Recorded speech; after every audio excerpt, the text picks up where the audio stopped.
Previously on the Rod Pedersen Show. Cool. Hey, from the audience, I got my questions, but theirs are always more fun. Allie in Texarkana, she remembers you from Austin days. She says, I love when Luke is on the show. Do you have a fun Austin, Texas story from your time with the Texas Stars? Something real quick. Well, I'm still the all-time penalty minute and fight leader with the Texas Stars. So I started my career there. 4 years, 19 to 22 age. Some of my fondest memories were made in Cedar Park, Texas. It is a grand town. From BW in Edmonton says, pardon me, Luke, who was the toughest hockey fighter you faced and hardest body checker? Oh, good questions. The fighter part, I've never felt, still to the day, anyone as strong as Brian McGrattan. And I fought him my first battle of Alberta in Calgary, center ice at the Saddle Dome. And when he grabbed onto my collar, I had never felt something like that in my life. He had this ability to move me around anywhere he wanted to go. And I remember just having an internal dialogue, just kind of hang in here, breathe, stay in there. But there was nobody like Big Earn, I'll tell you that much. Hitter. Those are the best. Yeah. But Dustin Byfuglien, anyone that has seen the YouTube clip of me get hit by Dustin Byfuglien, and I did a full 180, there was nobody like him in hockey, especially when he got moving. And when I tried to hit him multiple times, it was just like bouncing off a brick wall. Get ready for the Rod Pedersen Show.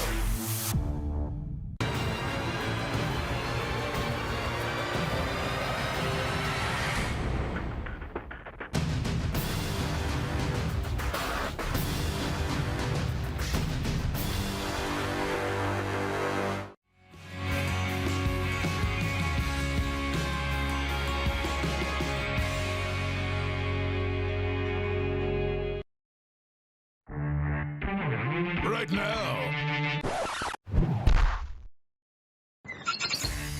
Yeah, Rod's not here, so I'm hosting the show. How about that? Hello, everybody. Welcome to the RP Show. Football Friday on the air. And we say hello. Good morning to those of you out in the prairies and on the west. And if you're in the eastern part of the country, good afternoon. We've just hit 12 o'clock. And welcome to Football Friday here on the RP Show. Darren DuPont with you. No Rod Pedersen again today. Last day off. I won't say of holidays. Today is the day we laid John Lynch to rest. Frenzy in Regina. So Rod is there. Going to be speaking. As he says, they're going to say a few words. They're going to share some stories. Lord knows we've got a lot of John Lynch stories. But then it's going to be open mic day at the Broadway Church in Regina. And he said, what could go wrong? Open mic day about Frenzy. What do I remember about John Frenzy? Oh, my gosh, so much. And I invite you to share your John Lynch stories in the YouTube comments or on the text line, which is open, 902-518-3033.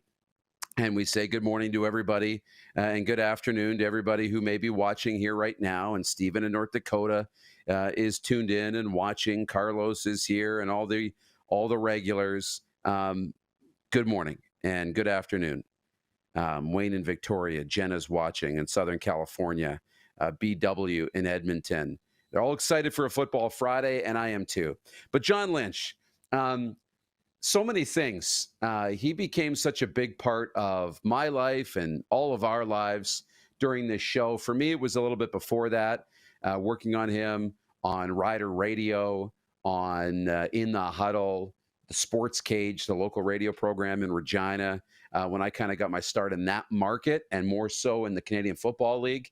And then with this show, I mean, John was instrumental from the beginning. You know, we talk about our Mount Rushmore, our founding fathers of the RP Show, and John Lynch is one of them, you know, going back to those early days. And, you know, yes, John got older and, you know, wasn't always grammatically correct, didn't always have the facts right, you know, didn't say the names properly, and Rod had to correct them. And it made for some excellent television. Let me tell you, it made for some great TV. John's going to be missed. Rod, for our Friday shows, John used to come in a little more often, but then it became, okay, on Fridays, Lynch will come in. We'll have Lynch on Fridays. And that turned into something pretty special too, where, Rod would go pick him up in the Jeep. Well, John riding along in the Jeep, which has no doors, let me tell you. And John, I think, was his 70s or 80s going around the ring road. I think it was, like going on a roller coaster for him. I don't even know if it had seat belts in old Big Bird. But John Lynch climbed in there. Rod had a milk crate in the back of the Jeep. John would step up on the milk crate and into the Jeep and then toss it in the back, and away they'd go into the show. But every time Rod would show up, he had to have the Instagram rolling, because you never knew what Lynch was going to be wearing or what he was going to be doing. And so a lot of those references come out on the show, and a lot of our viewers don't really know what we're talking about. But with Lynch, it was the week of the Banjo Bowl. The Riders and Winnipeg Blue Bombers had just played in the Labor Day Classic, and the Riders had won.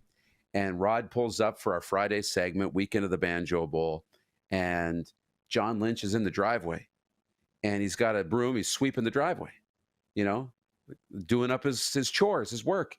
And Rod says, "What are you doing, Frenzy?"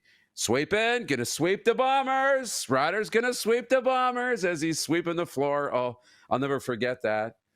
Came out one time with no shirt on. Was in his Rider pajamas another time. Always had a story, always had a tidbit. He was always entertaining, and he knew that he was entertaining everybody. He used to bug me because I didn't wear socks. And he had come in one day and he got these brand new socks. They had lobsters on them. "You got to see my socks." And he pulled up his leg onto the set. We had the two chairs there. John was funny, and I'll never forget, Tori Gurley was in. He was in studio. And do you guys remember when Tori Gurley barbecued for us? Oh, that was good. We had the barbecue going outside the studio, out on the sidewalk. We had he brought the mac and cheese that he had made. He had his chicken drumsticks going. He was, raving about his barbecue, the burgers, hot dogs, all the rest. Southern barbecue, because he's a Southern Carolina guy. South Carolina, played with the Gamecocks. And Lynch was in the studio. And I remember that day we did the show, and then we went out for the barbecue, because the show's done at noon in Saskatchewan on the time clock, Mountain Time. And Lynch was sitting on the couch, and he was sleeping. I wondered if I had to put a mirror underneath his nose just to make sure. I wasn't sure if we lost Lynch that day. But he had a little snooze, and then boom, up. And he's 100%, just needed 10 minutes. And he joined us for the barbecue, had a great time. But John was always the best. Went and visited him, within the last few months for a final time. Didn't know it was the final time at the time. But, John, somebody who, he got fired up about things. He really did. And loved his Riders. Loved the Riders. They could do no wrong. Just loved them, except for who they played and how they played. They could do that poorly. But they don't make them like Frenzy. They don't like him like Frenzy. All of the different mannerisms, Yeah, I know. ESBG, right? Early season, big game. Or very Winnipegish, right? So feel free, share your own down in the YouTube feed on the text line 902-518-3033. We'll share any John Lynch stories throughout the day that you might have. Love to do that today. Yes, Wayne and Victoria. John Lynch was a great broadcaster and a person. It's both, and they're both right there for sure. Alan's watching as well. Alan Hordell says, "John was one of my dearest friends for over 40 years. Only nice guys are in the Elks Club." Yeah, he says, nice guys run the Kinsman Club. Nice guys run the Kinsman Club. Talking about good guys. That was a John Lynchism. So that's up today in what, a couple of hours, I believe. I think it's 1 o'clock Saskatchewan time. So in a few hours here. 902-518-3033. The text line again is open. Who stayed up last night to watch the Oilers and the Stars go to double overtime? I'll tell you, I did not do my homework last night. I'll admit, I don't have any homework to hand in. My homework last night was to watch Mad Max, Fury Road. Well, it turns out, can't watch it. Can't watch it. Had to rent it. Had to pay for it. I'm cheap. Wasn't going to do that. And the game went into double overtime, well past midnight. So people are asking here who stayed up to watch the end of the hockey game. I did. So let's get into it. Quick 6 show topics. Hit the horn and let's roll. Beautiful. We got Jim Barker coming up in the next segment, so plenty of football coming up. 4 preseason games in the Canadian Football League coming up tomorrow on Saturday. Some interesting position battles. I'm curious about the Toronto Argonauts quarterbacking situation. They've announced their depth chart coming out. Nick Arbuckle will not start. He's going to be the backup. So interested to see the QB battle for the Argos. And if you have other questions or things for Jim Barker, CFL related, get them in. We'll ask them and see if we can answer your questions for you. But last night, point 1, the big story. Oilers take game 1 in double overtime. And let me tell you, this was McDavid's night. For good, for bad, for all kinds of reasons. This was McDavid's night, I think. And to score the goal 28 seconds into double overtime was actually, and Oiler fans will disagree, it was extremely anticlimactic for a fan who has no real horse in the race. You know, you kind of take a lull during overtime, and I got up and, cleaned up the kitchen a little bit, and I'm watching the panel, which I love, and all the rest. And I've moved from, I pace a little bit during the games to I sit during the games. Now I've got the recliner out and I'm maxing and relaxing, just getting comfortable, and bang, it's over. I didn't even see it like right away. I was just getting comfortable. First minute of double overtime, and it was over. Pretty anticlimactic. There was no build up to it. That's what happens coming out of the OT timeout. But over the course of the game, I think there was a ton of build up to it and a great storyline that all circles around Connor McDavid. That was just his 3rd goal of the playoffs. Just his 3rd. We're talking about a 60-goal scorer from last season in the National Hockey League. Just his 3rd of the playoffs. I mean, he's still racking up the points and contributing in other ways. This is by no means a slander to Connor McDavid. I'll probably never do that here. But you got to remember, let's go back to the very beginning of overtime. In the first minute of the first overtime, McDavid was in the box for 4 minutes.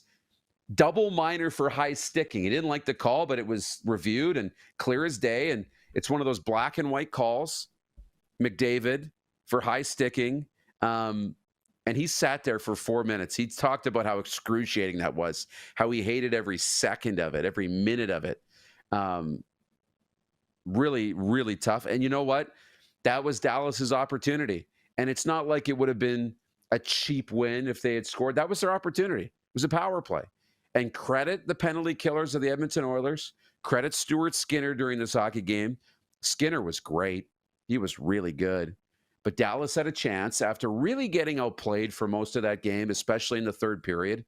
Dallas had a chance to really get the get out of jail free card, win that game in overtime. And I talk about momentum swings and who deserves to win the game. And I'd have been okay if Dallas won at that point. I thought in the 3rd, Edmonton really deserved the win, but the Stars, they kept battling. And then they didn't score in the 4-minute power play. And I thought, wow, Edmonton's got some real karma out of this. And they killed this off. They deserve to win this game. And then that went on throughout overtime until McDavid had the game on his stick and Jake Ottinger makes this save of the playoffs. Chris Tanev made a heck of a defensive play, too, to help take that away. It wasn't all on Ottinger, but that was a save that we haven't seen in these playoffs. There's been some great saves. That might be the best one now. And then I thought, wow, Edmonton's karma's over. That was their chance. They didn't capitalize. We're now even. We were even after the first period. Nobody had extra karma in the bank, right? And then McDavid, boom, deflection in the slot. That's in the back of the net, 28 seconds in, and it's over. They take game one, and Bob's your uncle. Now, the flip side of this, Edmonton's in a great spot. We talked about rest versus rust, and rust is a real thing. You'd always take the rest because, and I think this is true, you'll always take the rest because you're not playing a one-game series, okay? If it was a one-game series, I think you might want to keep playing. But over the course of a series, that rest, that extra gas you got in the tank will help. We talked about it with Vancouver in the last series. They just ran out of gas. Well, yeah, you lost game one, but Dallas has a lot of gas in the tank for when this thing goes to game 6 and game 7. We'll see if the Oilers do too. And if you're a Dallas Stars fan, which we know Allie is in Texas, we got him right where we want him, right? Meaning the Stars are always terrible in game one. They haven't been able to win game ones now going back through last season. They didn't win game 1 or game 2 against Vegas. They didn't win game 1 against Colorado. So they don't know how to play game ones, apparently. But you know what? For Edmonton, they're not worried about that. You've won one critical game, and you only need to win 3 more to get back to the Stanley Cup final. That's a big deal, and you should be really excited if you're in Edmonton and if you're the Edmonton Oilers. You should be really, really excited. So that's game 1. Game 2 tonight in the East. Florida will try and take a 2-0 lead on the road as the Rangers will try and even their best-of-7 series at Madison Square Garden tonight. We'll have more on that coming up a little bit next hour. The YouTube chat, again, Jim Barker's coming in the next segment. BW in Edmonton says, I was introduced to John Frenzy through the RP show. Didn't know who he was, but found it entertaining from the Bunker Studios in the Bermuda Triangle. Yes, the Bermuda Triangle of the NHL. Winnipeg, Edmonton, Calgary, and John Lynch was in the middle of it. Shane Mellinson's in talking about the Blue Jays power outage last night, the game in Detroit. We'll talk about that later on this hour, but we're flipping to the Canadian Football League. Our poll question today, before we go to break, our poll question today is, who's the best team in the East? We're talking about the East right now. Who's the best team in the East? Is it Montreal, Toronto, Ottawa, or is it Hamilton? Let's check the results on Twitter. What do we got on YouTube, Clark?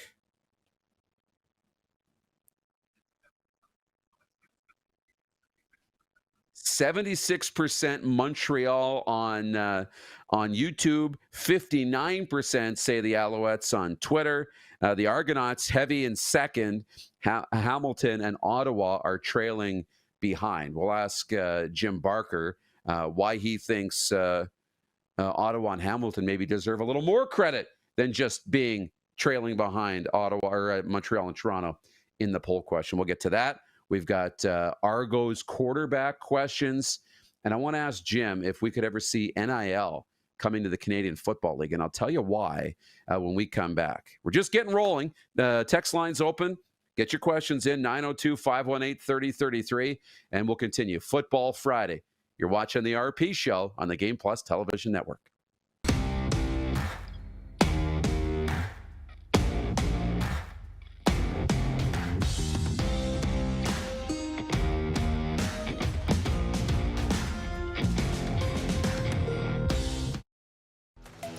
The live sports experience is changing.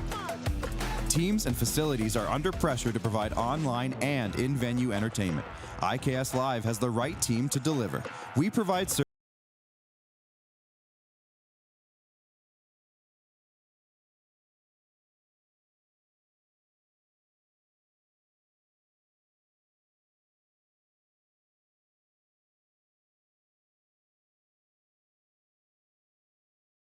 We're all capable of doing more.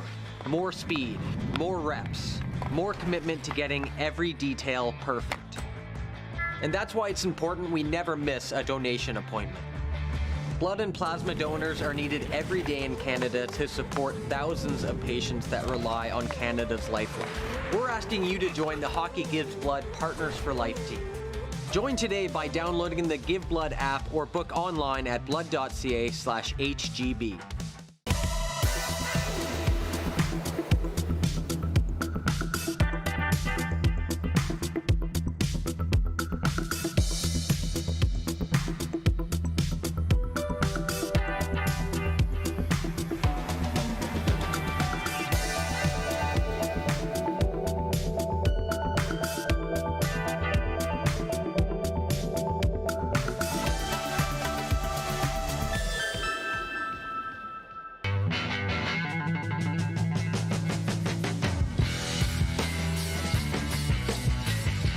Did you know that you can help save a life? And you can start right now. Stem cells from male donors increase chances of positive outcomes for patients, yet they only make up 40% of our registry. Today, there are hundreds of people in Canada searching for their life-saving match. You can be a patient's best hope. Be a hero by registering with Canadian Blood Services Stem Cell Registry now. Does this look familiar? Your fans deserve an incredible arena experience. It's time for an upgrade. Stunning graphics. Revenue opportunities are just the beginning with our in-venue display systems and scoring technology. Let us help you find the best solution for your facility. DDG, always delivering the best fan experience.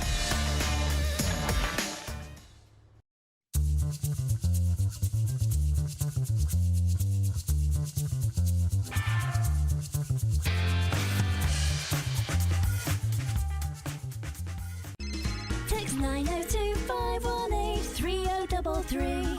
902-518-3033. Pick up your phone and text RP, that's Rod Pedersen. Text 902-518-3033. Here's how your business can be a part of Canada's fastest growing sports talk show.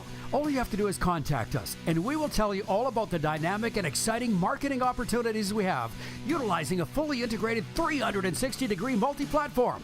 Imagine your business seen and heard across Canada on Game Plus TV and around the world on the Rod Pedersen Digital Network. You will use one of the most overused expressions in sports. You gotta be kidding me. Get your business involved. Contact the Rod Pedersen Show today. Hey, honey, can you get one of the kids to show me how this Twitter thing works? Honey, I need to get on Instagram. Time for more of the Rod Pedersen Show. Welcome back to the RP Show. Rod not with us. Final day. He's back on Monday. We're laying John Frenzy, to rest in Regina today. Rod is there leading. He's at the mic. That coming up in a little over 90 minutes time. Or is it? I can't remember the time change. It's 1 o'clock in Regina, so 3 o'clock Eastern, a little over 2.5 hours away from laying John Lynch to rest. We're sharing John Lynch memories inside the YouTube comments and on the text line, 902-518-3033. Okay, the poll question today is football related here on a Football Friday. So who's the best team in the East? Is it Montreal, Toronto, Hamilton, or is it Ottawa? Resounding on our results is the Montreal Alouettes in first. It's actually pretty resounding that Toronto's in second. Ottawa and Hamilton are trailing behind as we welcome in the CFL on TSN's Jim Barker for our regular segment this week. Jim, who do you like in the East, and why is there no love for Hamilton and Ottawa? Well, I just finished my tour. I've been a couple days at every team in the East. I'm in Montreal, going to go to tomorrow night's game, and I've gotten a flavor of all the teams. Montreal is the most complete team right now with the fewest questions, with the major question being Sean Lemon. But Cody Fajardo, they have a confident Cody Fajardo, and the things he gained with that Grey Cup run, you can't replace that. Now they lose Austin Mack. But Reggie White is back, and he looks healthy. That's going to help them a lot. I think they're going to feature Tyson Philpott a little more. But they'll be a different kind of team without William Stanback. Walter Fletcher will be the running back. But Danny Machoch has done a great job in terms of roster management. They could also go Canadian there and play Jeshwan Antwi, because they signed Thomas Hurlington. So they can always play Canadian at running back if they ran into a bind. But their defense is solid, everything except for Lemon. They have Sankey and Beverett in the middle, and Dequoy back running that secondary, and he's the best in the league at that. So they're a solid football team, and they have a confidence that a Grey Cup champion would have. Toronto is a question mark. When your question mark is defensive end like Sean Lemon and how many games is he going to miss? That's one thing. When your question mark is the returning MVP on a team that won 16 games and dominated during the season, that's a completely different kettle of fish. So I think Toronto's going to be grasping, and who know at the beginning they'll I'm guessing start with Cameron Dukes. But the Nick Arbuckle signing was very interesting. He played for Ryan Dinwiddie, so he knows the offense very well. It's not like he's coming in having to learn anything. And when you're a head coach, you don't have a lot of patience when those losses that count when the real season starts. If those were to start mounting up, he's going to go to Arbuckle in a New York minute. I just believe that. But he's going to give Cameron Dukes his chance. Dukes will run around. He almost seems to me sometimes to run a little early, and it's going to be different with teams basically defensing him. But their defense is nails. They should be outstanding on defense. Their offensive line is as good as there is in the league, but now they're trying to replace A.J. Ouellette at running back, and how they're going to do that is still a question mark. So they have some question marks also. The other two teams, Hamilton, I think, probably is a little more set than Ottawa because they do have, in Hamilton, they have Bo Levi, who looked very, very good to me. Why he came out, Rod and I went through this when it happened. Yeah. Why do you put him out there in a boot and let everybody start speculating he's not healthy? He looked great. He threw the ball well. He's running the offense the way that Coach Milanovich wants it run. I think they're going to be a high-tempo team, but I think they're going to be a physical team. He's trying to turn them. Their receiving core isn't as fast as it's been, but I think it's going to be more physical. They still have Tim White, but they've got guys that they want them to be physical. So they moved Keandre Smith into the R position because he does a good job blocking and things like that. So he's going to be a more focal point for Hamilton. And then Ottawa's just a lot of question marks. Is Drew Brown the guy? Nobody knows. Anybody who says they know he's the guy, they don't. Nobody knows. Nobody knows when you're named the quarterback, and now all those people in that organization, their jobs all are on your shoulder. That's a different kind of pressure. Jeremiah Mazzoli looked fantastic. Last year when I went to see him, I said on this show, I said that he's just not right. There's something not right about him. He's not practicing yet, but the things I'm watching him do on the side and in talking to him, he's much farther along than he was. And I think he rushed back maybe a little last year. He's not going to do that this year. They're going to wait the 6 games, I believe. And when he gets ready to go, if he's healthy, then I could say I would move Ottawa up that ranking that you have.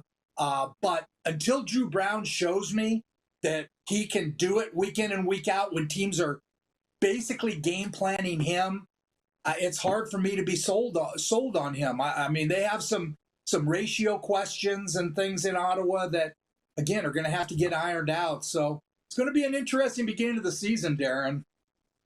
Oh, is it ever? And not to take anything away from other players, from coaches, from the defensive side of the football, special teams, but teams go as far as their quarterback takes them in this league. Yes. And so, and you talked about it, right? In Ottawa with Drew Brown and Masoli, Hamilton's going to go as far as Bo Levi takes them with Milanovich. Cody Fajardo's pretty stable in Montreal. So with the Argos, they come out their depth chart for tomorrow. Cameron Dukes is 1, Nick Arbuckle now number 2, and Brian Scott is now the 3rd quarterback on that depth chart. Is this a group that is capable of keeping Toronto at the top of the East without Chad Kelly? Oh boy, that's a tough question. I'm going to say no, because I'm not kind of like odd with Drew Brown. I'm not sold. I mean, Cameron Dukes played one game last year against Winnipeg, and again, he did pretty well. He played with a little bit of confidence, but until he shows he can handle teams taking away his run lanes and forcing him to stand back there and be a pocket passer, when teams are basically defensing him and his style and what he wants to do and taking away the things he likes to do, until he can show he can beat that, that's going to be tough. And then Nick Arbuckle, again, it's just he hasn't had success. Does that mean he's not going to come in and be the comeback player of the year? And, I don't know. How long is Chad Kelly going to be out? Right now it's 9 games. It could go for the year.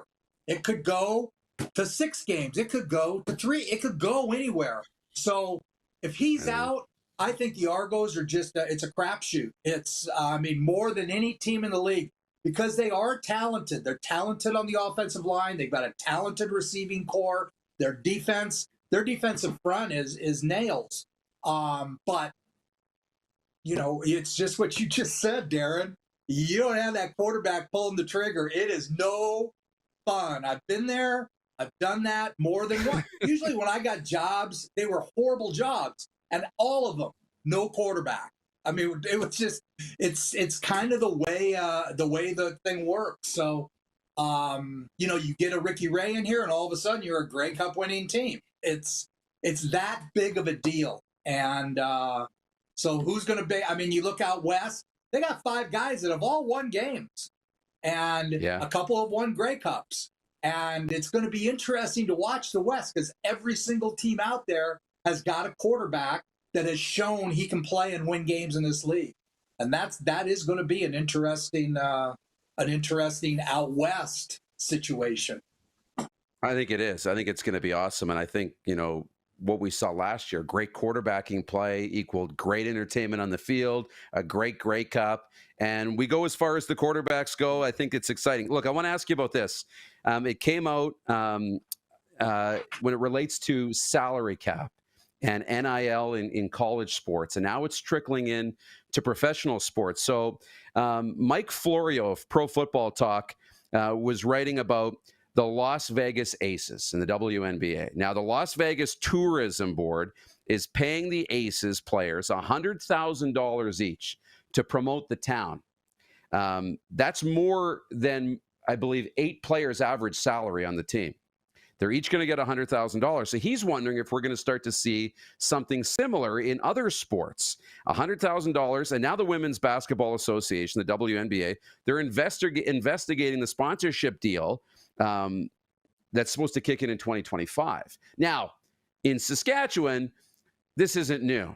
We used to talk about this, Weston Dressler's got a job at Dairy Queen that pays him an extra $100,000 in the offseason, and he's never made a blizzard a day in his life, right? Does this open the door, to bump up salaries and bring in other money into the Canadian Football League and something that you see down the road?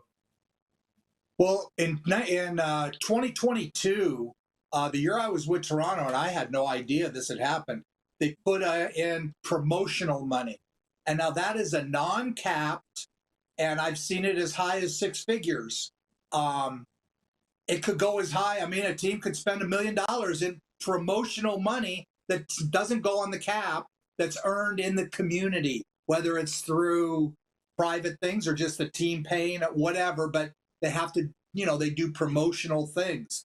So it's in the CFL right now. The question is, how long will it last? Because one of the problems I've seen through the years, and I've been in this league now for 30 years. Actually, it was 30 years ago this year. I was a guest coach in Saskatchewan with Ray Yock. So I was Pat Perlis's guest coach in Saskatchewan 30 years ago this year. That? Wow. So it's kind of, yeah. So I've seen a lot of things happen. But one of the things, and the reason for a lot of the caps are they couldn't control themselves. You've got 9 different owners that all want to win, and they all want to do what they can do.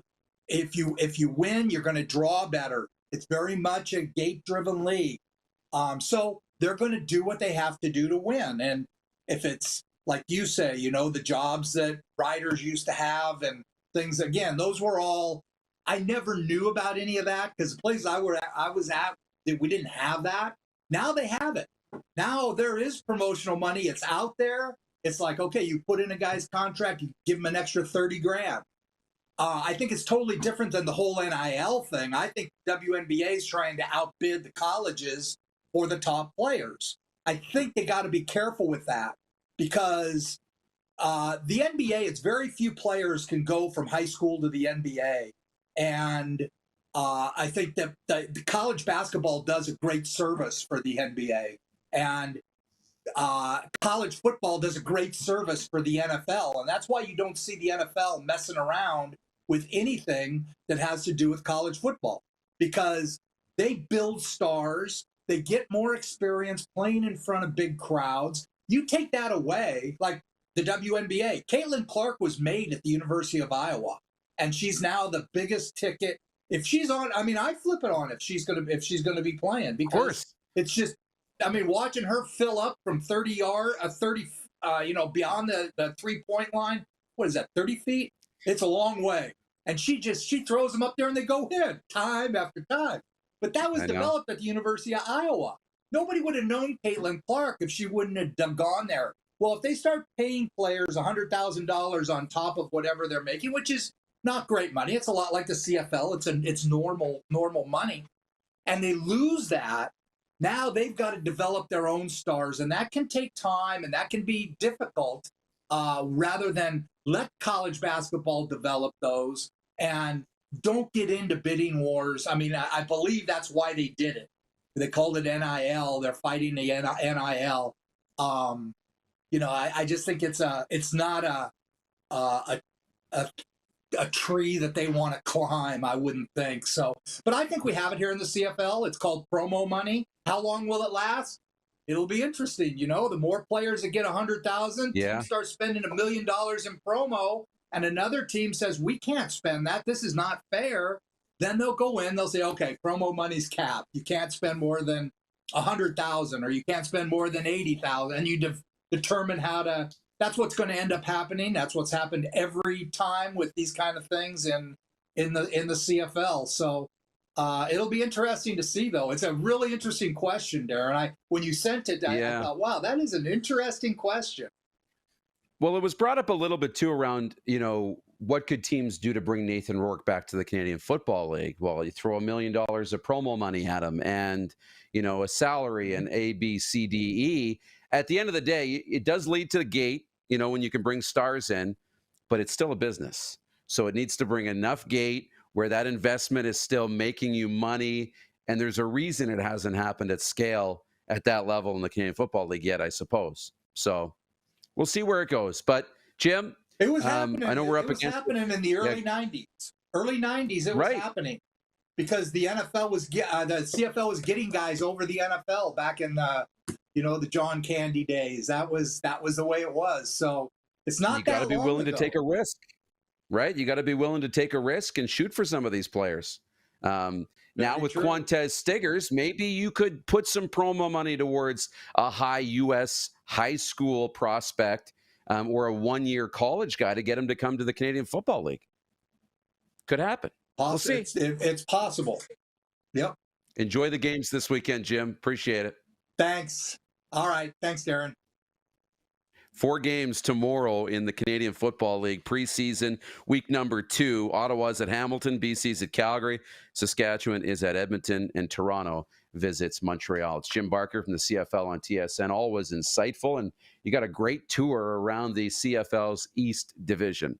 Okay, more coming. We're going to get to the Blue Jays as well, and more on Game 1 of the Western Conference Final. More of your thoughts on the other side of the break. This is the Rod Pedersen Show, Football Friday, on the Game Plus TV network.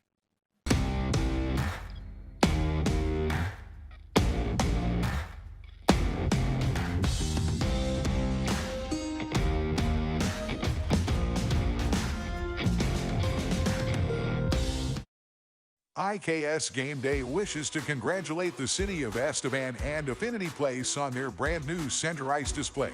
This state-of-the-art score clock features 5 LED faces with full motion graphics, scoring integration, and our new Halo mounting system.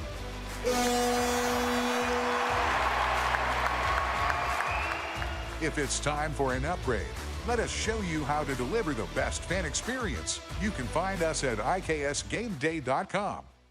The race for the Cantera Seats Cup continues on Flow Hockey TV.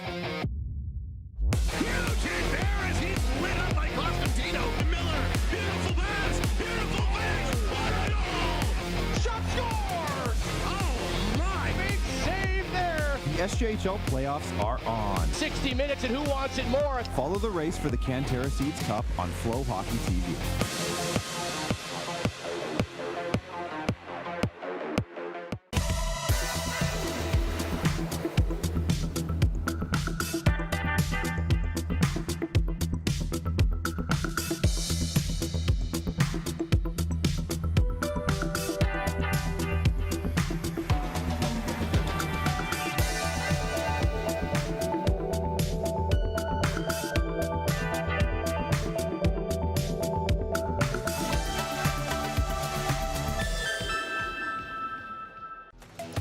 The live sports experience is changing. Teams and facilities are under pressure to provide online and in-venue entertainment. IKS Live has the right team to deliver. We provide service across North America and produce the best fan experience, in the seats or streaming to you.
ICAST Live continues to bring you the best seat in the house.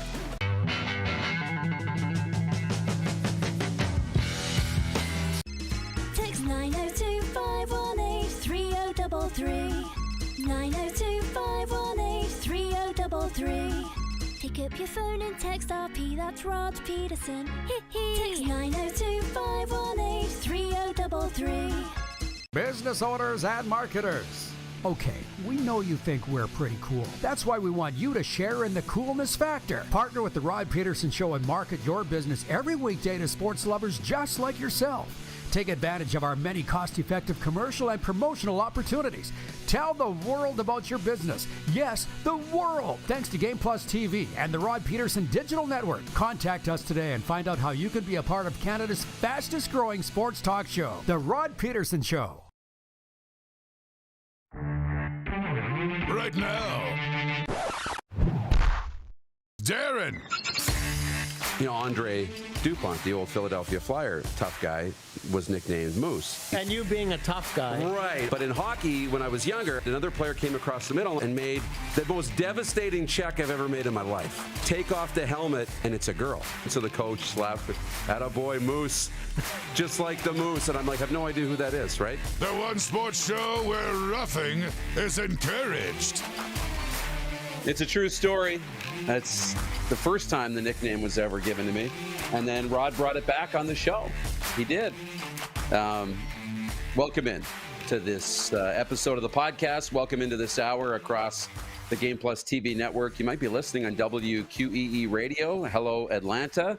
And hello to everybody watching on YouTube. Football Friday. I want to slow down a little bit. It feels like hour one went really, really fast. Things I want to get to in hour two, and feel free to jump in. I want to talk about the Jays. I want to talk about the Memorial Cup tonight. Really excited about that. We're going to talk a little bit more about game one. I want to go back and revisit the score sheet and, you know, talk about what worked and what didn't and what's going to happen in game two on Saturday. So lots of good things going on today, and I want to, you know, get some of your comments in. It is a Football Friday, which doesn't necessarily just mean it doesn't just mean the Canadian Football League, right? You know, the NFL is in OTAs right now, and I'm seeing a lot of OTA talk, especially Aaron Rodgers at Jets camp. And doesn't it feel so much like last season? The excitement of Aaron Rodgers and Garrett Wilson and all the weapons in New York. And, you know, we see it and it's like, oh my gosh, they're back. But yet we're not really sitting there saying this is a Super Bowl contender yet, because we saw what happened last year. If Aaron Rodgers doesn't play the whole season, the New York Jets are not a playoff team, let alone a Super Bowl contender. Now, do I think they will be in a better spot this year to get into the playoffs should Aaron Rodgers not play the whole season? Yes, I think it will be better. But everybody's excited again, and it's good to see. You want your stars to be healthy. You want them to play, period. We don't want to see Aaron Rodgers on a presidential nomination. We don't want to see him as a vice president candidate. We want to see him as a quarterback, ideally for the New York Jets. Justin Jefferson was making news this week for not being at Vikings camp, and there was rumors swirling about his future and where he might end up. Joe Burrow looking fantastic at Bengals OTAs.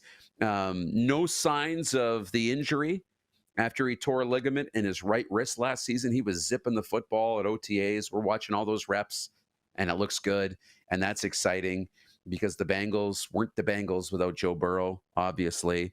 And, you know, how about the Titans? Will Levis in his second year now and first year as the full-time starter, looking great, really starting to buy into that role and kind of own it, not just on the field, but in the media, and looking comfortable and confident.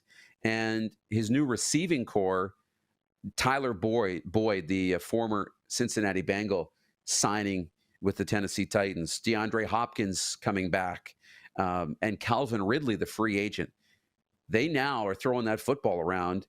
Yes, Derrick Henry is gone, and that's going to leave a void in the backfield. King Henry is now with the Baltimore Ravens, and I hate that.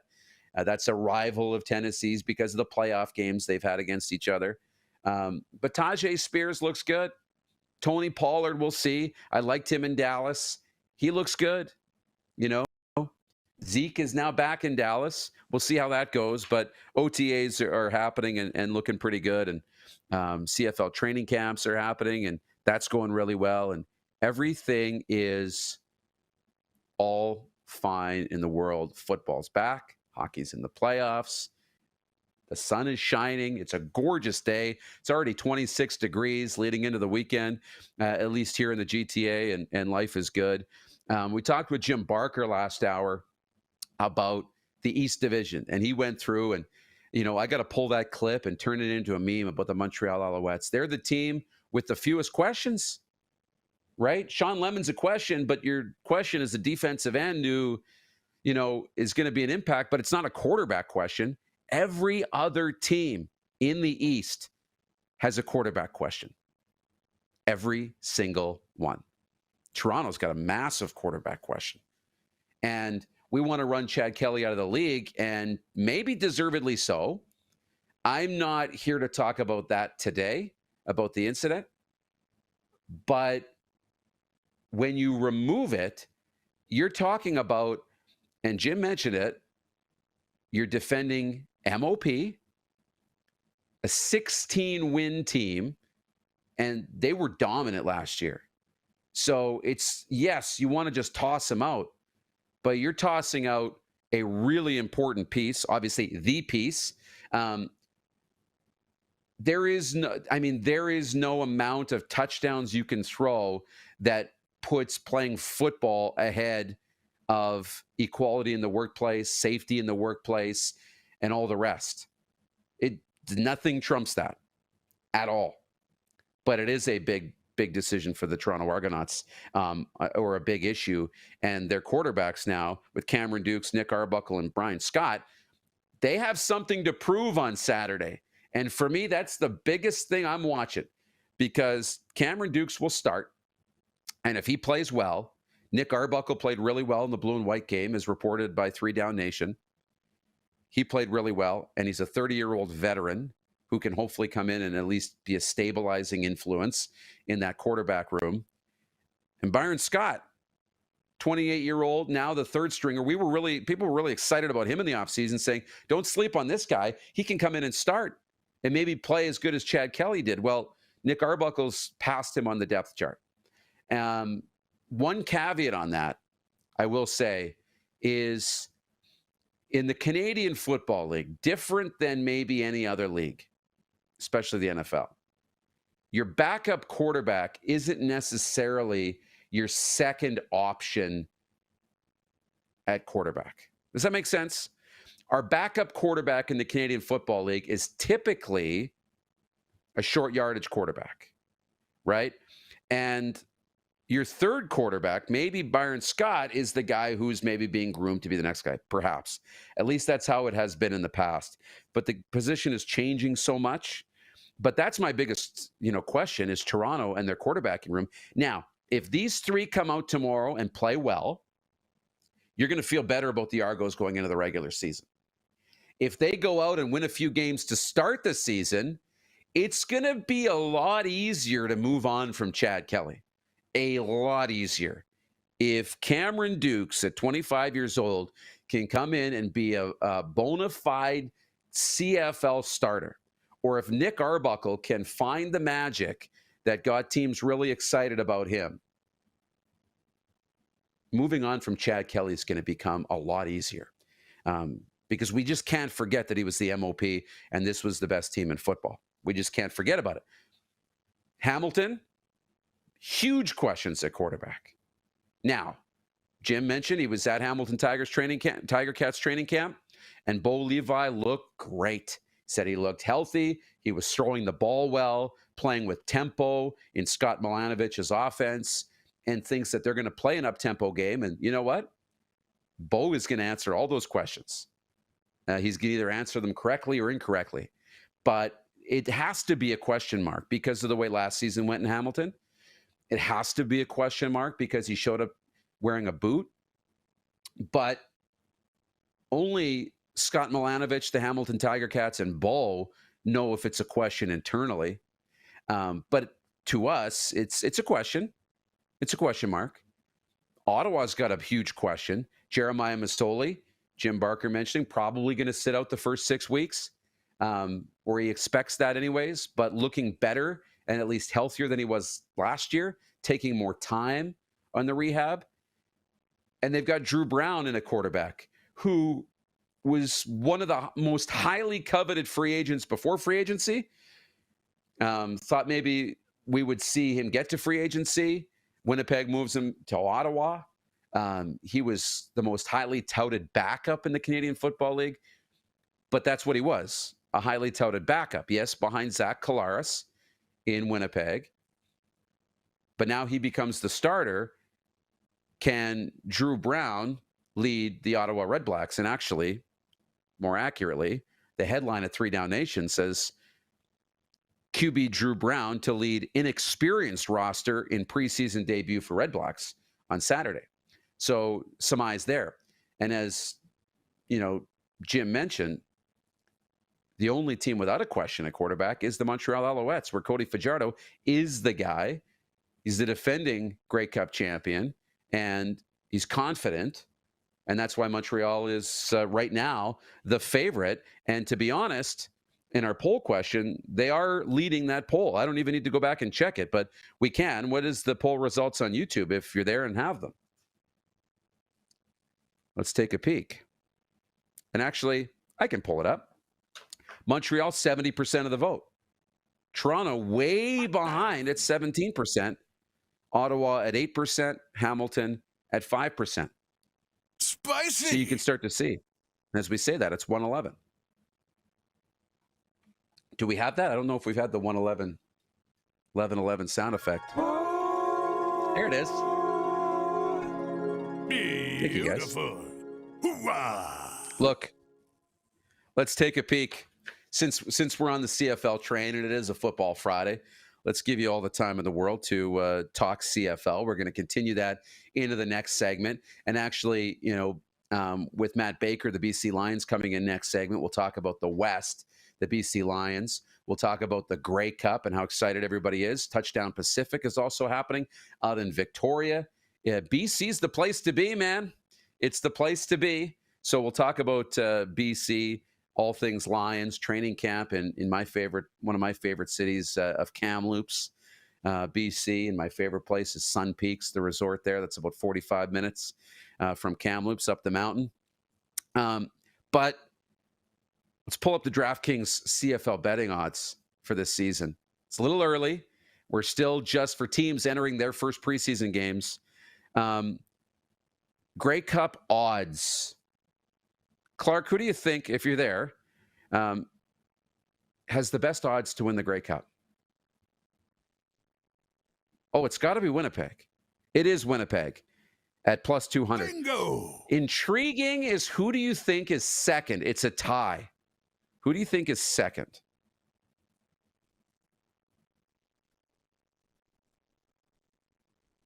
BC and Montreal, 50%. Second place is Montreal, tied with Toronto. They have the Argos tied at second best odds. Now, Chad Kelly right now suspended just 9 games. I say just 9 games, but 9 games. The East traditionally has been seen as a weaker division. So perhaps they think the Argos will get him back and reset. Not sure. But Winnipeg won. Toronto and Montreal tied for 2. The BC Lions 4th in the DraftKings futures odds to win the Grey Cup this year, followed by Hamilton. And then it's a massive jump, okay? Winnipeg's plus 200, Argos plus, and Owls are plus 500, BC Lions plus 650, Hamilton plus 800, and then it jumps to plus 1,500, almost double the odds.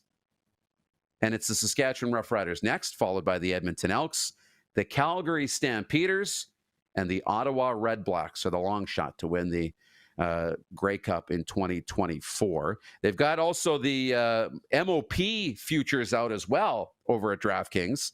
So let's check this out as we sit here right now.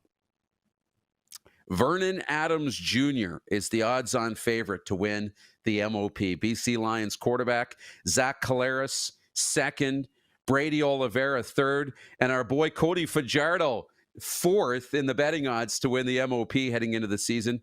Let's round out the top five. And Clark, I don't know. I'll give you $1,000 if you can guess who the fifth person is to win the MOP. Vernon Adams 1, Zach Collaros 2, Brady Oliveira 3, and Fajardo 4.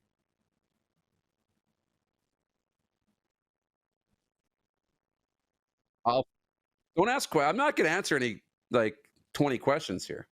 He's asking, is it an offensive player? He says AJ Ouellette. You're wrong, but Ouellette is sixth. So great guess by you. Spicy. You know what? Don't look it up, people. Write in the YouTube feed or text 902-518-3033 and see if you know who number 5 is. If Matt Baker is watching, if he's logged in yet, see if you can look and see who number 5 is. No cheating. We'll tell you after the break who the fifth highest odds are to win the MOP. Okay? This might change some minds on what we think on who we're going to bet on for the futures to win the Grey Cup. Okay? Football Friday here on an RP show. You're watching on the Game Plus TV network. And Matt Baker coming in next.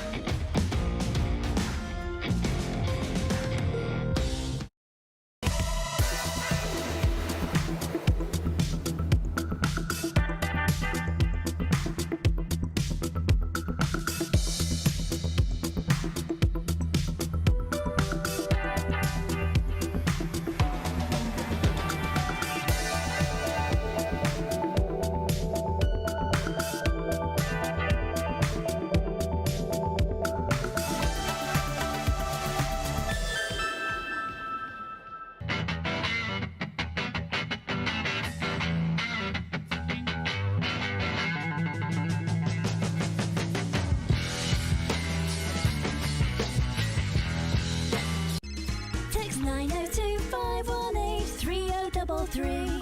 902-518-3033. Pick up your phone and text RP, that's Rod Pedersen. Text 902-518-3033.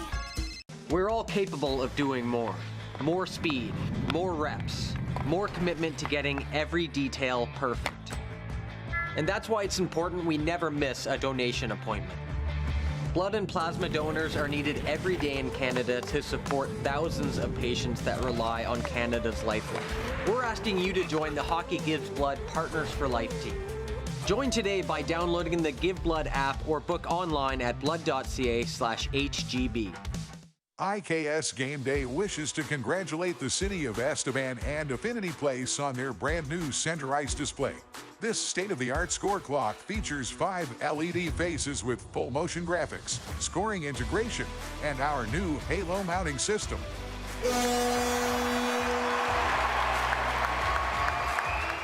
If it's time for an upgrade, let us show you how to deliver the best fan experience. You can find us at IKSGameDay.com. The live sports experience is changing. Teams and facilities are under pressure to provide online and in-venue entertainment. IKS Live has the right team.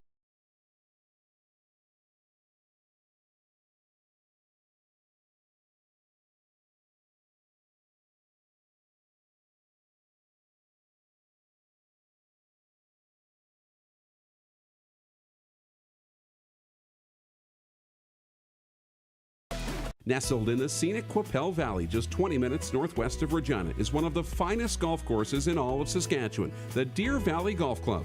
The clubhouse has a full-service restaurant, and customers can enjoy a casual dining experience with spectacular views of the golf course and valley. A fully stocked golf shop, staffed by PGA of Canada professionals, is equipped to meet all of your golf apparel and equipment needs. Book your tee time, family event, or corporate tournament today at the Deer Valley Golf Club. Call 306-731-1445. Here's how your business can be a part of Canada's fastest growing sports talk show. All you have to do is contact us, and we will tell you all about the dynamic and exciting marketing opportunities we have, utilizing a fully integrated 360-degree multi-platform. Imagine your business seen and heard across Canada on Game Plus TV and around the world on the Rod Pedersen Digital Network. You will use one of the most overused expressions in sports. You gotta be kidding me. Get your business involved. Contact the Rod Pedersen Show today. Send us your opinions now. We won't victimize you unless you really deserve it. Now, back to your host, Rod Pedersen. Welcome back to the RP Show, Football Friday here on the show. Last show for me, and then Rod will be back in on Monday. Again, today, tough day. Laying John Lynch to rest today. The Broadway Church, I believe, in Regina. Coming up, 1 o'clock in Saskatchewan, so rest in peace, Frenzy. We love you, and we'll miss you. Heavy day today. Let's bring in Matt Baker from the BC Lions. Matt, how are you, my man? Good to see you. Dupes, good to be here. How are you, bud?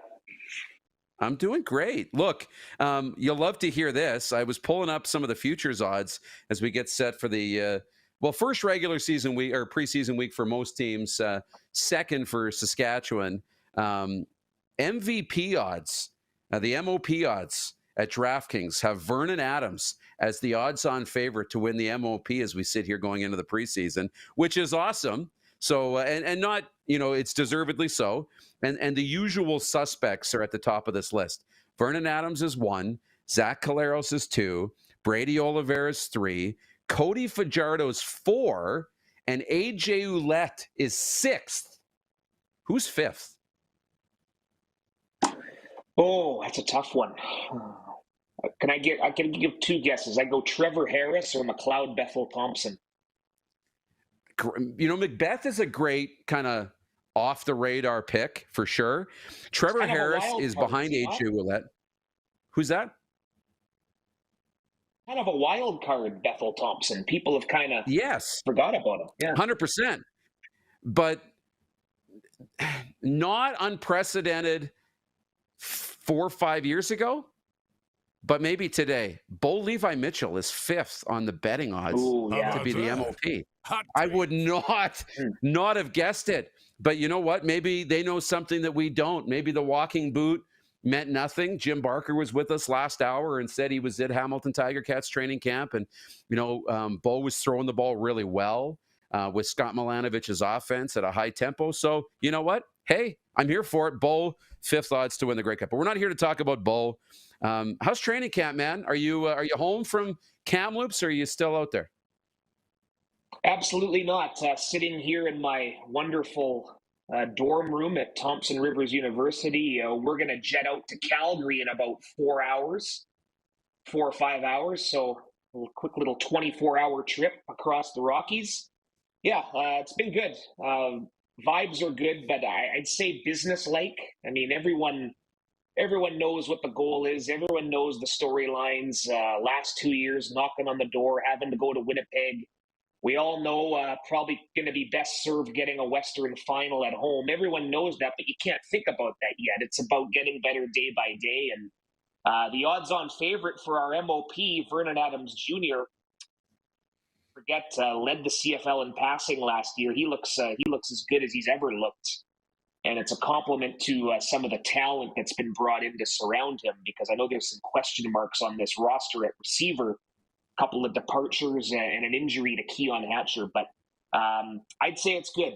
Camp is always when everything sort of comes together, and it's a credit to Rick Campbell, Neil McAvoy, Ryan Rigmaiden, and everybody that they're taking care of these guys. It's been good. Love to hear that. You talk about some of the turnover. William Stanback is there. Christian Covington is there. Yep. 2 exciting acquisitions. How they fit in so far through camp? Well, happy to say that Covington's back practicing. He missed the better part of a week, a bit of a hamstring tweak. A lot of that's precautionary too, right? He's technically a Canadian rookie non-counter, but this is a 10-year NFL veteran, right? So He was back out there yesterday, and William Standek, same thing. He took a couple of days off, didn't suit up in the scrimmage last weekend, but he's come as advertised. The connection with VA obviously was a big attraction to bringing him in as well, and he's going to give another element to this offense for sure. So love both of those guys. Two great additions, and You mentioned two guys who are going to have a say in what happens. You mentioned VA. What does the QB room look like behind Vernon Adams Jr. as you guys get set for your first preseason game? We know Jake Dolagala was signed, the former Saskatchewan Roughrider quarterback. How does it look past VA? I'd say, and this is no disrespect to what was here before, but I'd say that that was an important upgrade. Dolagala, we saw firsthand. We went to Regina last August, I think it was, and he was picking this Lions defense apart because, of course, stepping in for Trevor Harris is not an easy situation. And I know they didn't win a lot of games, but I know he caught the eye of a lot of people across the league, and that was a guy that they were targeting. And he's worked well with his unit of the offense. He's improved gradually, I'd say. And then Dakota Prukop, this will haunt us for a long time until we get over that hump. Short yardage was a problem last year, and if anything, Dakota will come in and be a nice stabilizing force there. Maybe you run him in some packages. You get into some second and short, 2nd and 2, 2nd and 3. Maybe you bring a guy in for a couple of plays. There's some options there in the playbook. And then Chase Bryce is here, 4 quarterbacks in total. Played at Clemson after Trevor Lawrence and came in early part of last year. So those are the 4. And if you talk to VA, he would say that this quarterback room is solid. Talk about getting to that, Western Division final, and trying to take that next step. And this group, those expectations are sky high. I look at back to 2011, winning that Grey Cup at home in BC, and that was that real stretch, right? The Lions won at home in 2011, the Argos won at home in 2012, the Riders won at home in 2013. Is it hard to not look at the Grey Cup being in BC this year and, look at the destination ahead of the process? That can be quite distracting, especially with all the excitement going on in BC. How is the outlook as you guys enter camp or through camp? That's an interesting one, and I think Rick Campbell has the right message to this group, and in the various interviews he's done, that's the number one question he's been asked all offseason. And I think the simple way to explain that is every year you want to win the Grey Cup, no matter where it is. Now, if we end up there and it just happens to be at BC Place, would that be a little extra special? Absolutely. But, we can't sit here and say it's more important, because then next year, are you not going to look at it with the same urgency because it's in Winnipeg? I mean, that's an interesting one. And 2 of the more memorable Grey Cup wins for this franchise came at home, 2011 and 1994. In retrospect, being at home made those a little bit more significant, perhaps. But I think they have the right message. You want to win the Grey Cup no matter where it is. And it just so happens where we are in this cycle, Dupes, that this is a year to win it, right? This is an important year to take that next step. It's a coincidence, I guess, that way. But publicly, the guys will say that it's no more urgent than any other year. But if it happens to take place at home, great. That's how I feel. Anyway. I know, but it is an important year for the whole organization. And we've seen what Amar Doman's done, to invigorate that fan base. And that hasn't just been a one-man thing. It's also been a great product on the field, and then stars that you can relate to and you want to cheer for and all the rest. Yeah. And then you look at this year with, this isn't new, but training camps in Kamloops. You got Touchdown Pacific in Victoria. You got the Grey Cup in Vancouver. Are you see the efforts there to try and get the entire province to buy into this team and really captivate the province? Has that translated? Are you seeing that in the streets?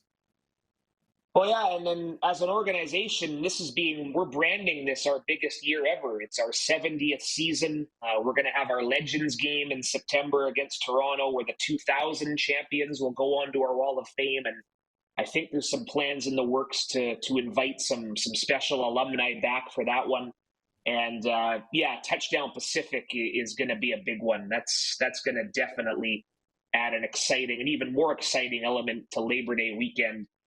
And I've had a chance to visit the site, Royal Athletic Park, a couple of times. It's hard to envision it when it's not built yet, but we're looking forward to seeing this when it's done. That's just going to be hair standing on the back of your neck a little bit, I think, when we get there for the first practice. I think we're going in there a couple days early to have at least one full practice in Victoria. So, yeah, that just adds another chapter to it, right?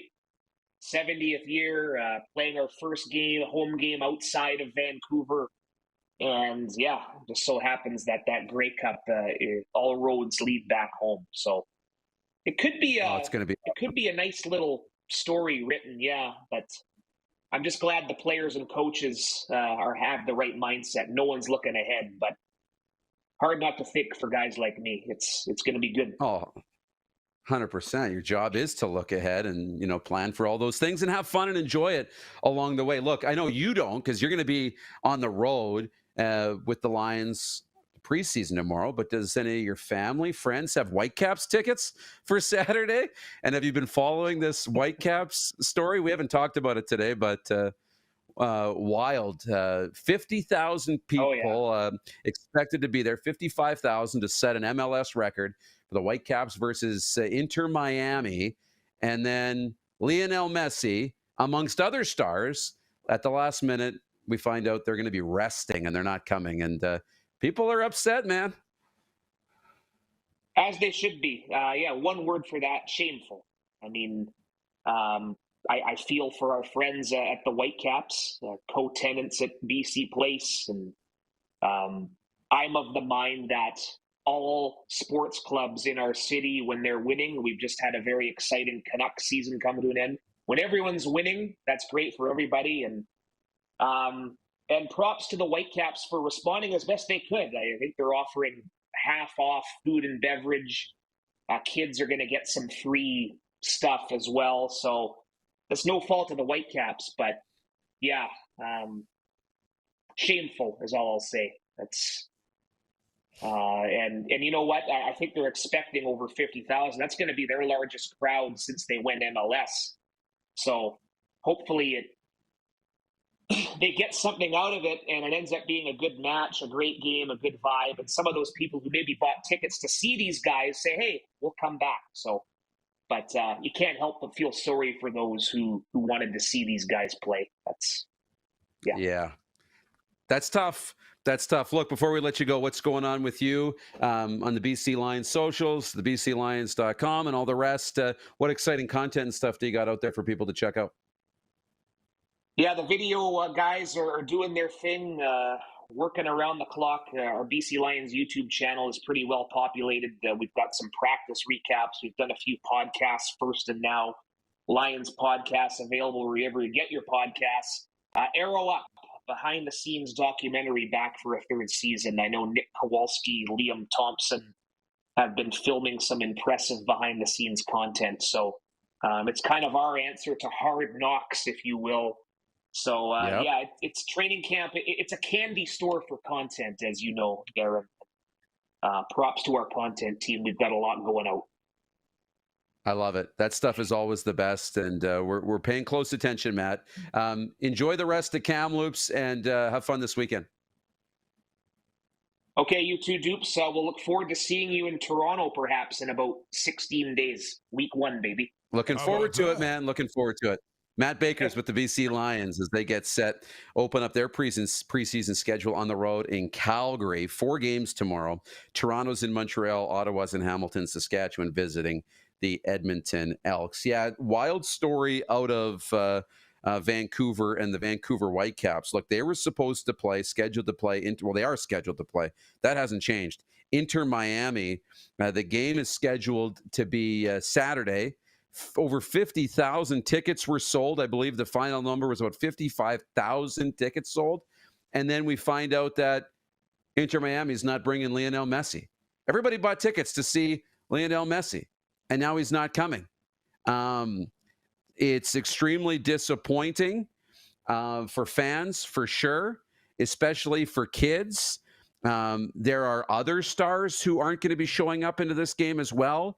Sergio Busquets, Luis Suarez, Barcelona stars that have now played with Inter Miami, they're not coming either. And so, props to the Whitecaps. I mean, I believe it's their 50th anniversary. It's a big season, all the rest. Going to have so many people in the building, and now the stars. The reason you bought tickets, and I even saw this, at the time that the tickets were up for sale, or that this news came out, there was tickets up for sale on Ticketmaster, resale, 10,000 for one ticket. So, not that we love to see, people reselling their tickets, but that sucks. You're not getting any good high resale value because nobody's going to be paying to watch the regular Inter Miami team without Messi. But here's what they're offering. 50% off food and drinks. 50%. How about that? That's pretty good. When you're looking at a $15 beer, now your beer's $7, $7.50. That's pretty good. Same with food. And for children, I think it's under 18. You get a free kids meal or a free meal. So that's pretty cool too. So at least they're doing something to make the day at the soccer game enjoyable. But man, I feel for all those people who bought tickets months in advance. These were birthday presents. These were I don't know about Christmas presents, but they were birthday presents. They were anniversary presents. They were surprises for soccer fans. People have planned trips to Vancouver to watch Lionel Messi, and not happening.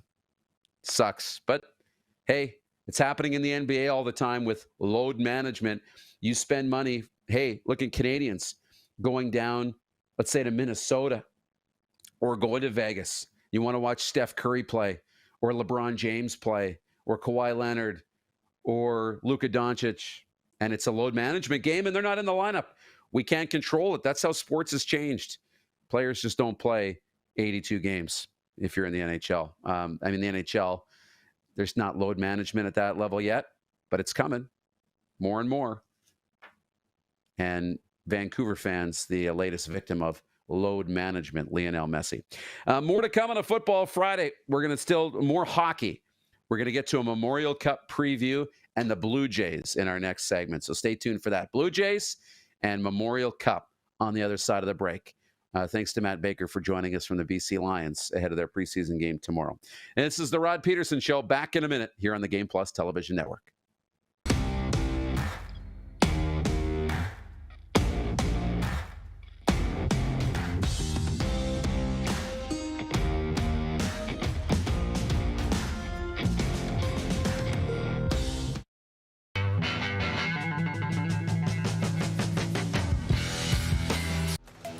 The live sports experience is changing. Teams and facilities are under pressure to provide online and in-venue entertainment. IKS Live has the right team to deliver.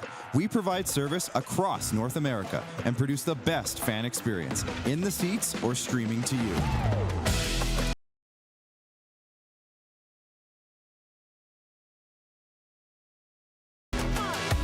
IKS Live continues to bring you the best seat in the house. Text 902-518-3033. 902-518-3033. Pick up your phone and text RP, that's Rod Pedersen. Text 902-518-3033. Did you know that you can help save a life? And you can start right now. Stem cells from male donors increase chances of positive outcomes for patients, yet they only make up 40% of our registry. Today, there are hundreds of people in Canada searching for their life-saving match. You can be a patient's best hope. Be a hero by registering with Canadian Blood Services Stem Cell Registry now.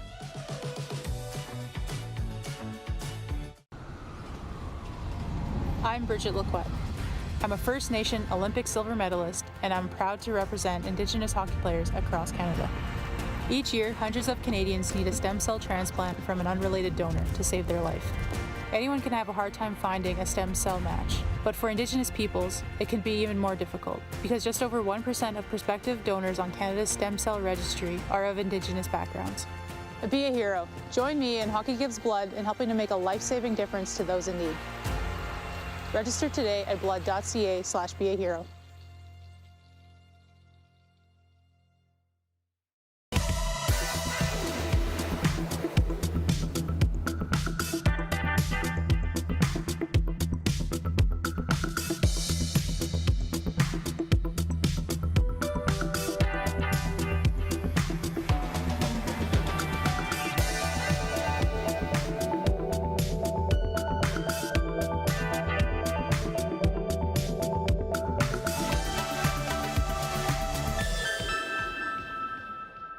Hi, my name's Logan Stanko.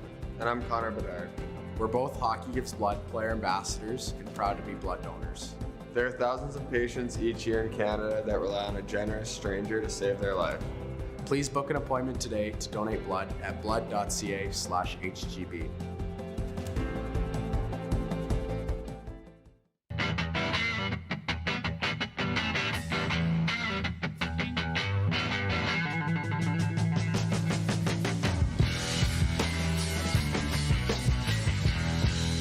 Business owners and marketers. Okay, we know you think we're pretty cool. That's why we want you to share in the coolness factor. Partner with the Rod Pedersen Show and market your business every weekday to sports lovers just like yourself. Take advantage of our many cost-effective commercial and promotional opportunities. Tell the world about your business. Yes, the world. Thanks to Game Plus TV and the Rod Pedersen Digital Network. Contact us today and find out how you can be a part of Canada's fastest-growing sports talk show, The Rod Pedersen Show. Oh, yeah, he's back. Time for more of the Rod Pedersen Show. Welcome back to the RP Show. Do you have me okay? Something just popped up on my screen and I can't see it, but some weird thing about the advanced vMix. But whatever. We roll on here on a Football Friday. Glad it's still working tip-top shape, and we say hello to everybody watching. Jeff, the Stamps fan, says people think that winning a Grey Cup at home is the ultimate or dismissing 8 out of 9 seasons. No, you're not dismissing 8 out of 9 seasons. The Grey Cup at home can be the most important season, and the others are still very important. Winning a Grey Cup at home, the ultimate feeling. Winning a Grey Cup on the road, the ultimate feeling. One can be a little bit better than the next. It's better for your team financially to win at home. Doesn't mean you win at home and not on the road. Like, that's blasphemy to think you're not going to win when you're not hosting, or think that you're not going to put the effort in when you're not hosting. But there's a little something extra when you can win at home. For all those teams that I did those 3 years I just mentioned. And I mean, I was in Saskatchewan for the win in 2013, and nothing beats that when you can watch the game, win, be with your fans. It's the same as winning a Stanley Cup at home versus on the road, winning a WHL championship at home versus on the road. For the Moose Jaw Warriors to win that at home versus going to Portland and winning it there, two different things. Both are still great.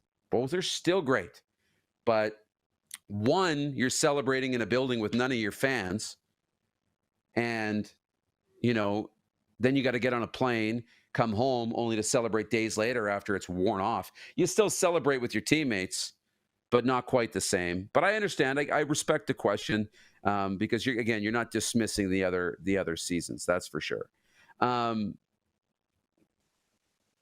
Now, James writes in and says, given what Barker has said, does he think there'll be a playoff crossover from west to east? I don't know. I think BC is going to be really strong. I think Winnipeg's going to be really strong.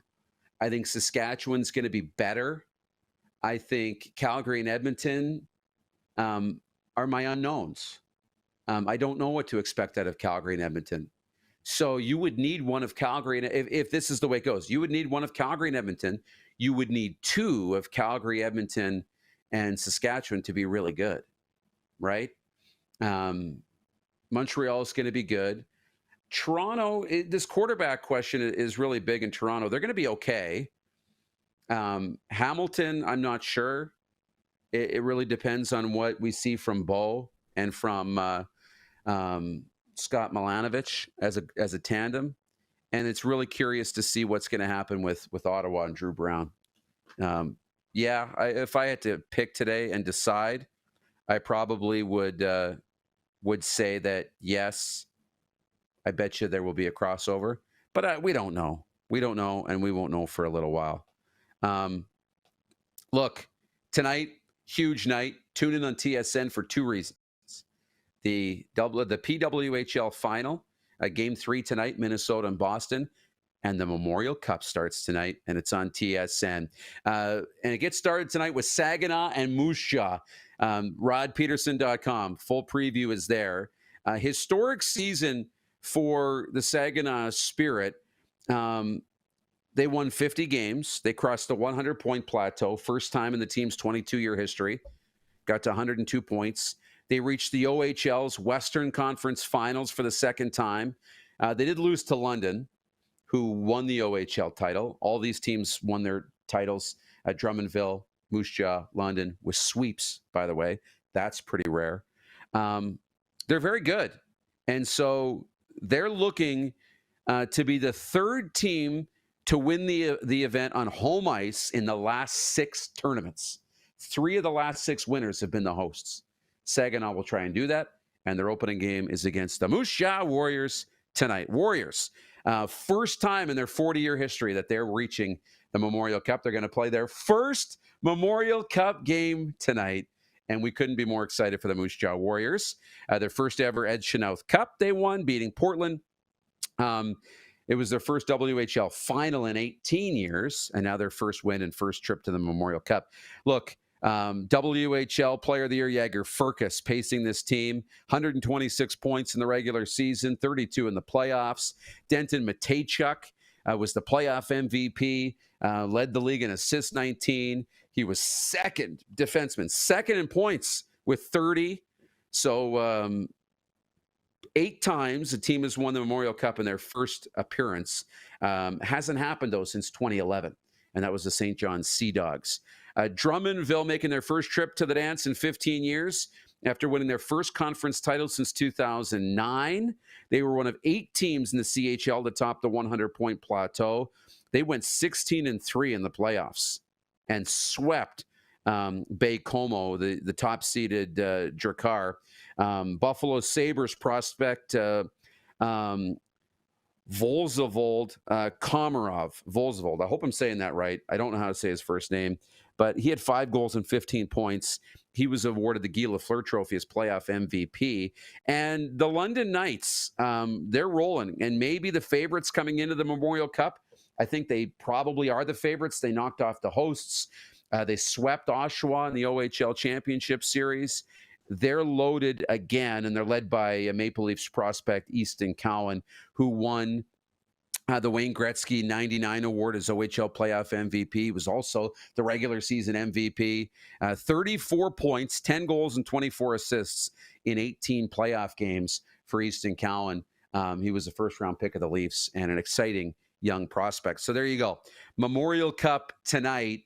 We'll be watching. It's on TSN. And so I know Moose Jaw fans are really excited and really ready to go. It's going to be a great time, and looking forward to it. I don't think we have enough time in this segment to talk about the Jays. It's going to take more than a couple of minutes unless we want to go late on this segment and come back. But I think we'll probably come back and do it in overtime. We got some comments lining up in the text line, 902-518-3033. What else we want to get into, Clark? Think about it. If there's anything we missed today, breaking news, Don Waddell, the Carolina Hurricanes president and GM, has stepped down today. And game 2 tonight, Florida and the New York Rangers. So let's step aside and come back with a little bit of a longer overtime segment and talk about the Blue Jays and why we're excited. We're going to leave you going into the weekend excited and optimistic. How about that? We'll do that on the other side. Don't go anywhere. RP Show is live on a Football Friday across the Game Plus television network.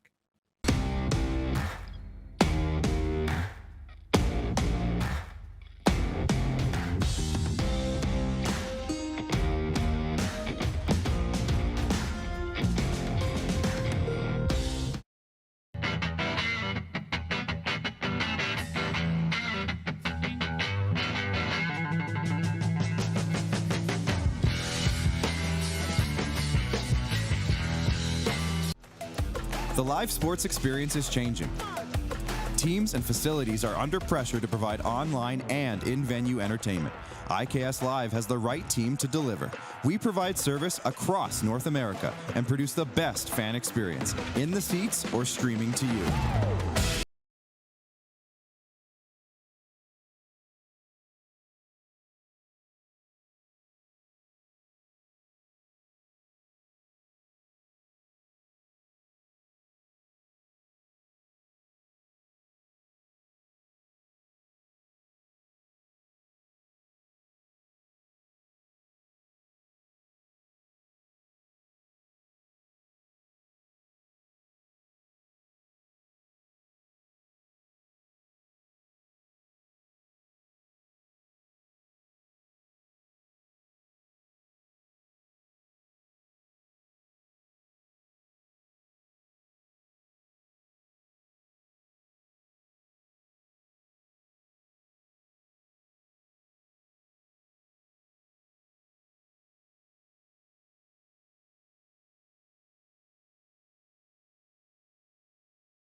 Hi, my name is Logan Stankoven.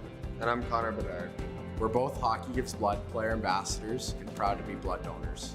There are thousands of patients each year in Canada that rely on a generous stranger to save their life. Please book an appointment today to donate blood at blood.ca/HGB. Text 902 518 3033. 902 518 3033. Pick up your phone and text RP, that's Rod Pedersen. Text 902 518 3033.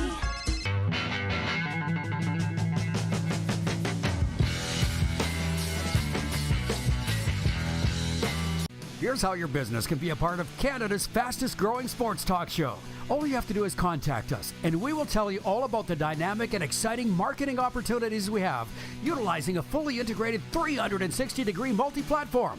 Imagine your business seen and heard across Canada on Game Plus TV and around the world on the Rod Pedersen Digital Network. You will use one of the most overused expressions in sports. You gotta be kidding me. Get your business involved. Contact the Rod Pedersen Show today. You got something to say? You want to add to the show? What are you waiting for? Don't just sit there. Say something. Now, back to the studio with Rod.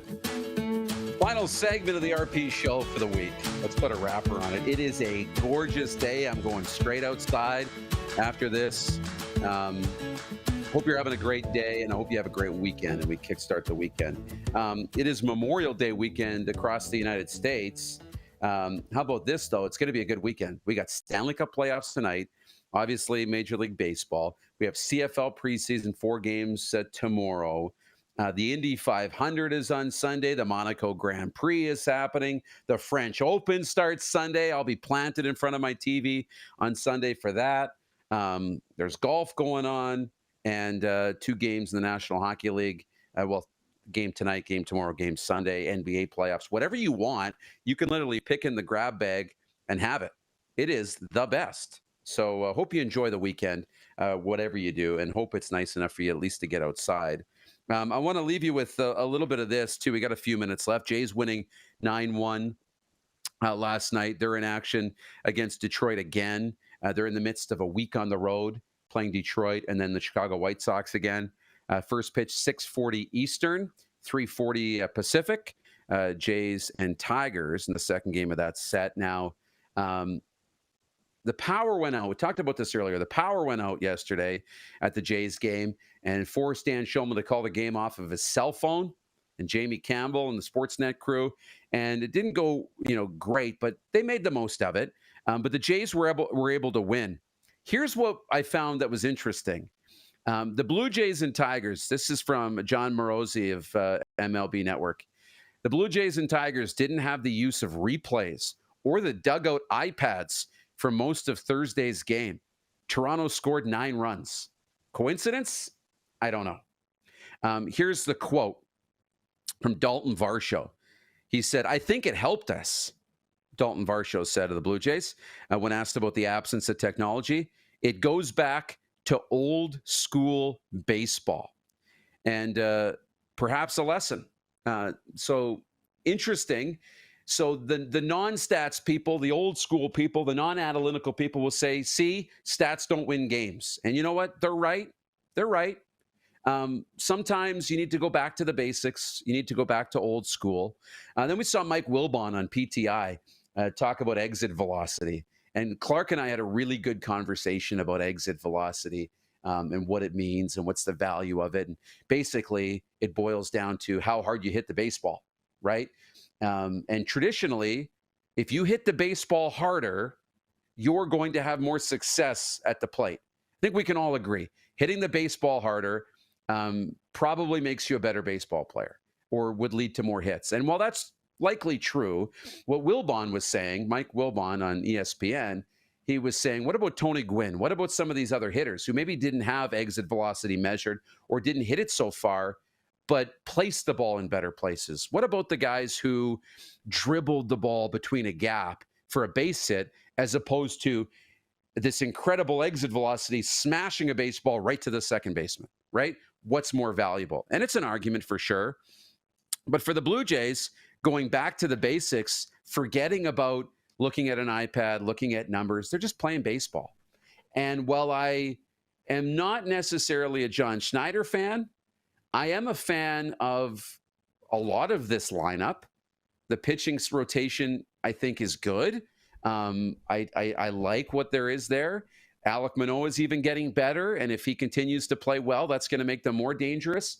But what I love and what I didn't like when Charlie Montoya left is, and I don't remember if it was Montoya or if it was Schneider, when they removed the home run jacket. But it's back. When Bo hit the Jays' first cleanup home run in, 48 games or something like that? First one of the year for sure. In the cleanup spot, Bo had the home run jacket. It was back. And when you have young players in today's game, they need to want to come to the ballpark. They need to want to come to the rink. They need to have fun. And it's such a challenge for coaches, managers to balance structure and discipline with letting these players be themselves, supporting that individuality, and letting them have fun. When I see the home run jacket out, I think, man, we can take a load off these guys. When I see, the removal of the technology, do I support that long-term? I don't. But when I see it gone, no longer are we sitting here after an at-bat critiquing all the little things. And I'm going to exaggerate. The way my hands were on the ball. My left foot was too far forward. I swung a half a second too late. I wasn't swinging fast enough. I wasn't, you know what I mean? You start to break down and dissect every little piece. And all of a sudden, your mind starts playing tricks. It's not fun. When you can just get back to the basics and have fun, then success starts. And then you can build on success by you're having success. Now let's make sure we increase your exit velocity. Let's make sure we increase, different aspects of your at-bat or the way we play the game. And let's build off of this foundation of everybody's playing well, having fun, and let's have a great time. The home run jacket is back. And the Jays put up another 9 runs. Now, people will say, and they did in the comments, it's also called playing Detroit and Chicago. Okay, not exactly two creme de la creme teams in Major League Baseball, but at the same time, we need to build off of this. The Jays have won 3 of 4. The bats are going. The pitching's going. Let's all have fun and enjoy it. And for this weekend, there will be no Blue Jays bashing whatsoever. It's raining in Victoria. I'm sorry, Wayne, but I hope you have a great weekend. Jeff says, can't wait to return to McMahon Stadium tomorrow afternoon. Enjoy it. tailgate's the best. Enjoy the game. Rest in peace, John Lynch. That's happening. His memorial service is coming up in about an hour. So thoughts are with all of his friends and family. Greg from Calgary is not cheering for the Oilers, but they'll play on Saturday. Rangers and Panthers tonight. Have a great weekend, everybody.